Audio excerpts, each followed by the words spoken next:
Greetings aspirants, hope you are doing well. Welcome to the daily news analysis by CivicCentre IAS from the Vignan series, where we try to discuss the articles from the Hindu, the Indian Express and the PIB from the UPSC CSC prelims perspective.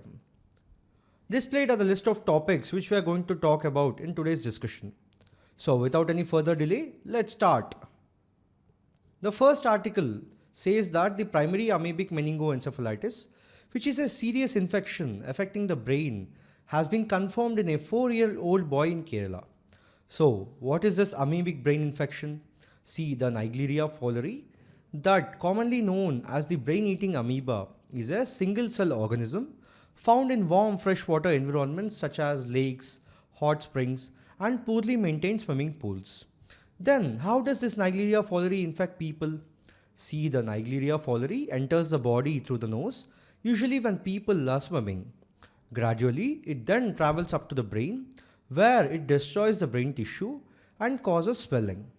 Further, it can cause a severe brain infection known as primary amoebic meningoencephalitis. But you have to know that it is a non-communicable infection. Now, what the symptoms are the prognosis for the infection? So the symptoms usually appear within a week of infection. Some of the symptoms are severe headache, fever, nausea, vomiting, stiff neck, confusion, seizures, and hallucinations. Interestingly, the infection progresses rapidly and can lead to even coma and death. Hence, the chances of survival are unfortunately very low. Lastly, talking about the treatment, it includes a combination of drugs including amphotericin B, azithromycin, fluconazole, rifampin, miltefosine, and dexamethasone. Further, the drug miltefosine has shown efficacy in killing Naegleria fowleri in laboratory settings and has been used successfully in the treatment of some survivors.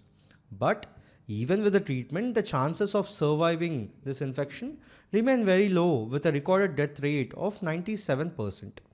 The second article of the day says that Quad calls for end to violence in Ukraine, Gaza and Myanmar.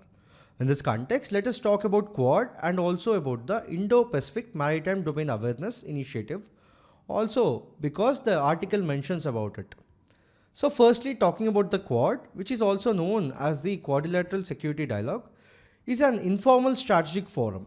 Note that it comprises of 4 nations, which are Australia, India, Japan and the USA.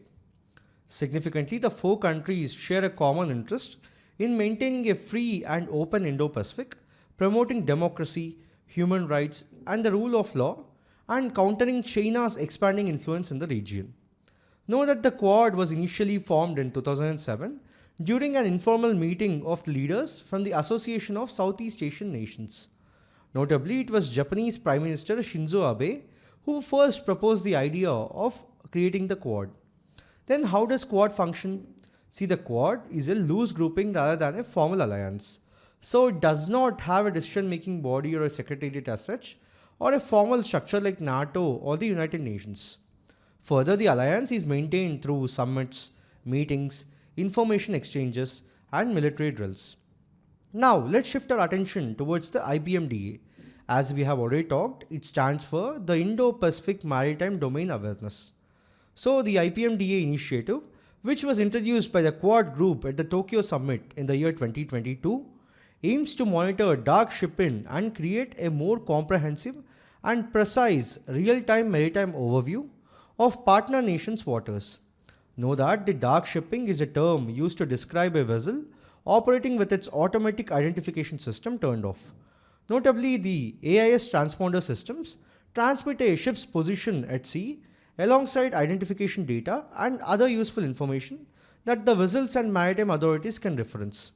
Hence, the IPMDA is a technology and training initiative to enhance maritime domain awareness in the Indo-Pacific region and to bring increased transparency to its critical waterways. Furthermore, it harnesses innovative technology such as commercial satellite radio frequency data collection to provide partners across the Southeast Asia, the Indian Ocean region, and the Pacific with real-time information on activities occurring in their maritime zones.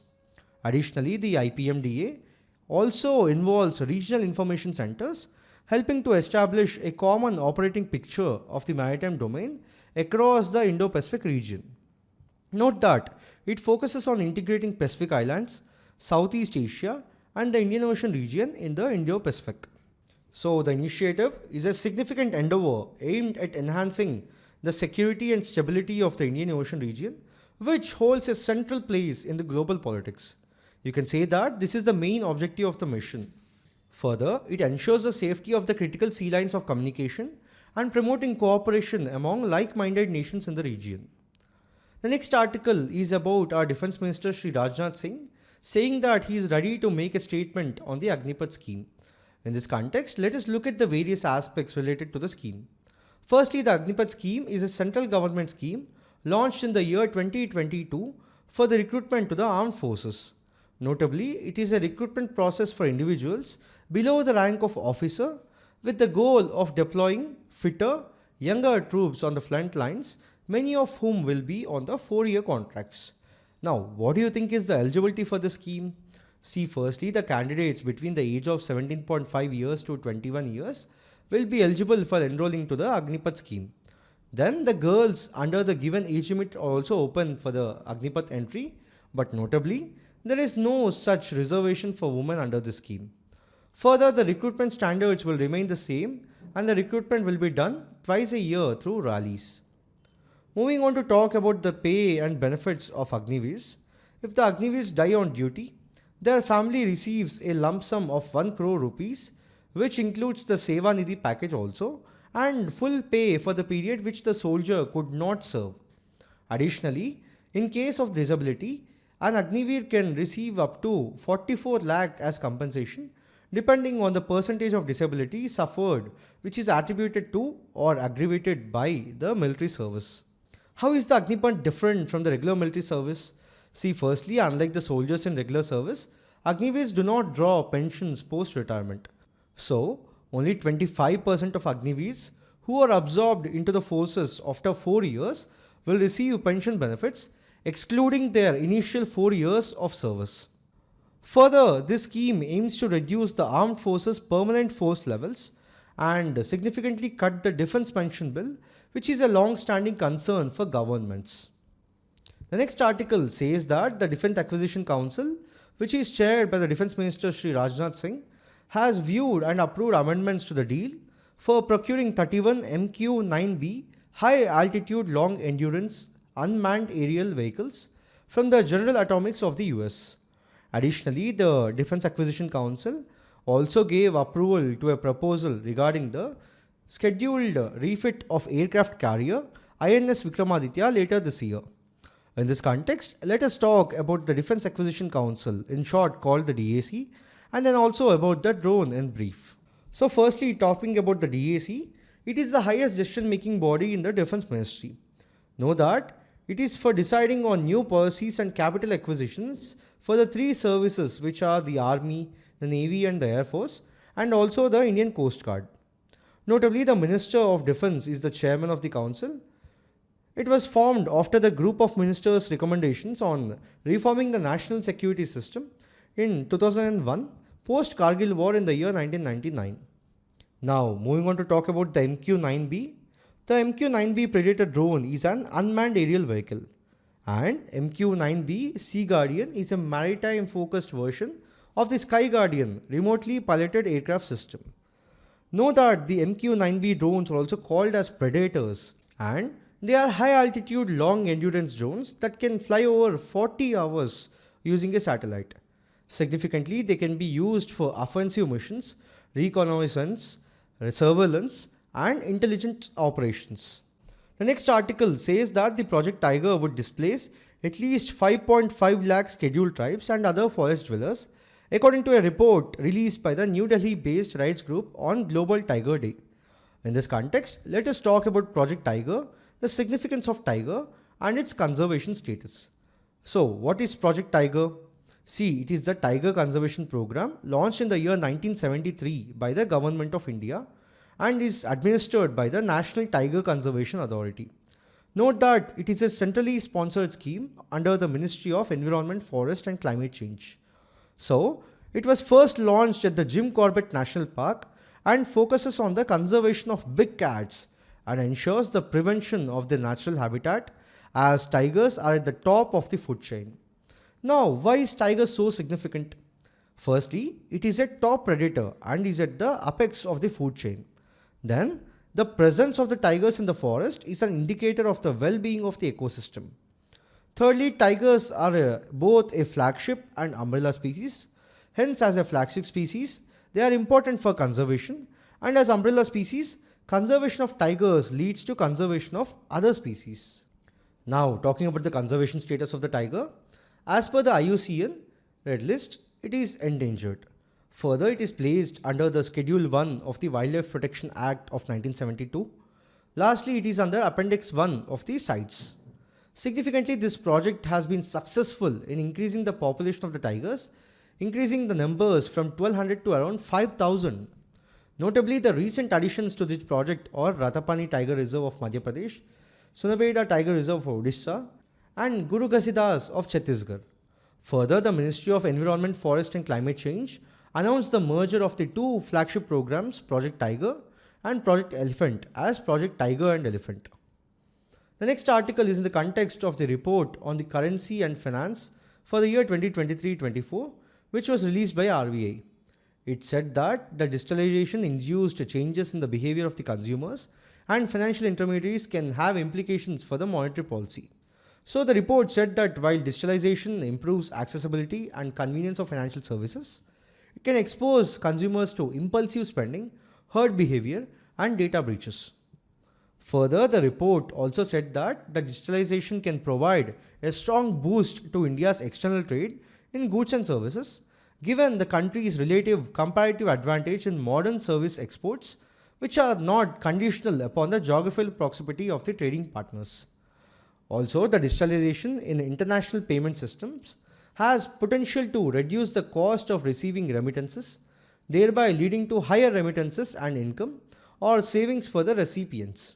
Further, the report also said that the UPI has seen a tenfold increase in volume over the past 4 years, notably increasing from 12.5 billion transactions in 2019-20 to 131 billion transactions in 2023-24, nearly 80% of all the digital payment volumes.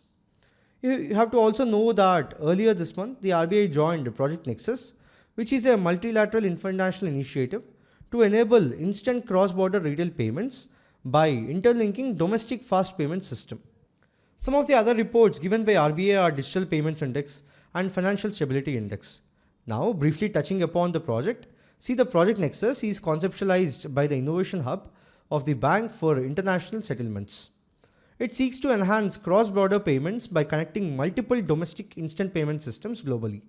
Notably, it is the first BIS Innovation Hub project in the payments area to move forwards live implementation. Significantly, Project Nexus aims to connect the fast payment system of 4 associations of the Southeast Asian nations, which are Malaysia, Philippines, Singapore, and Thailand. Significantly, India would also be one of the founding members and first mover countries of the platform. The next article is in the context of the recent economic survey for the year 2023-24 released last week, which corroborated the positive trends, showing that the unemployment rate fell to 3.2% in the year 2022-23. Further, the survey noted significant improvements in the Indian labour market indicators over the past years. Particularly noteworthy is the decrease in the youth unemployment rate, which dropped from 17.8% in 2017-18 to 10% in 2022-23.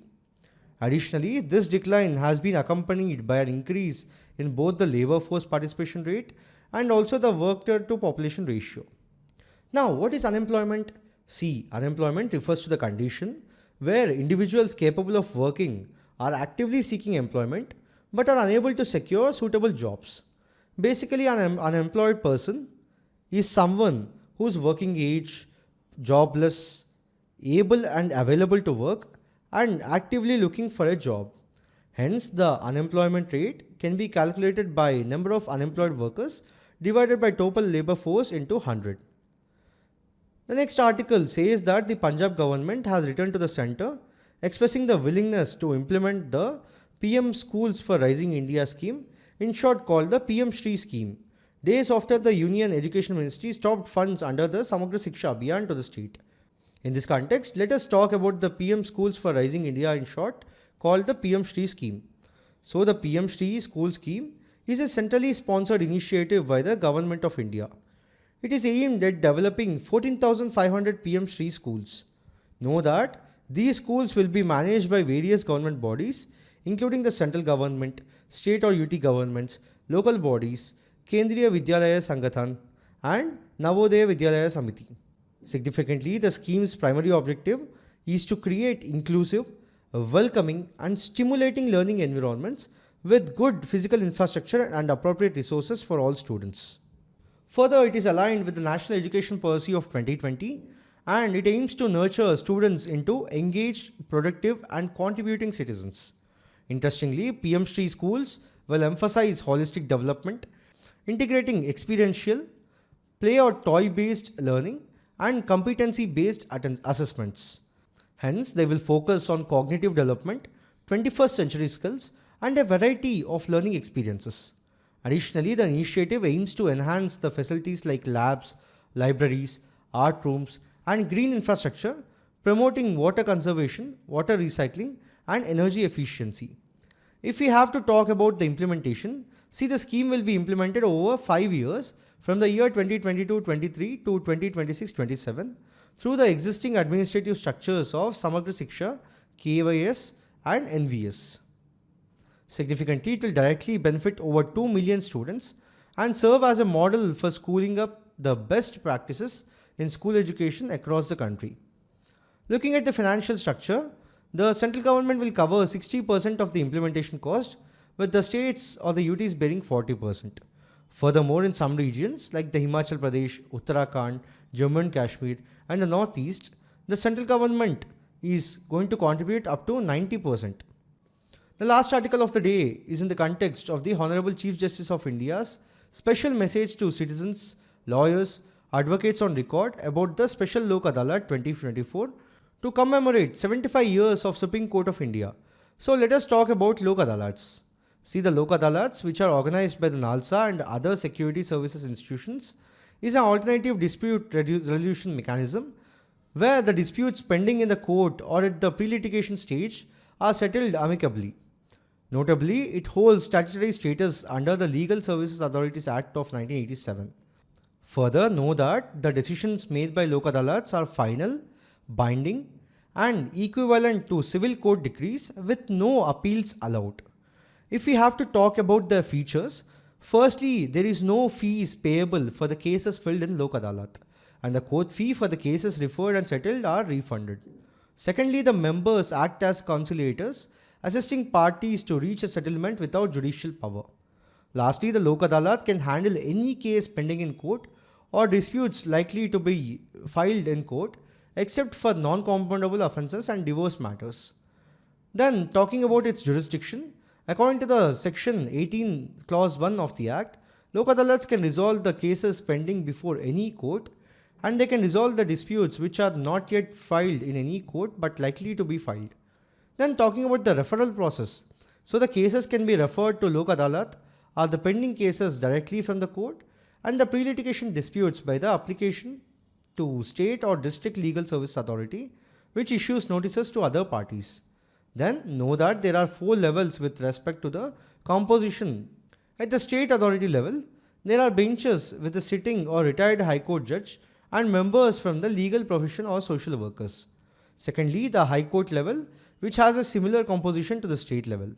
Thirdly, at the district level, there are benches with a sitting or retired judicial officer and members from the legal profession, social workers or paralegal services.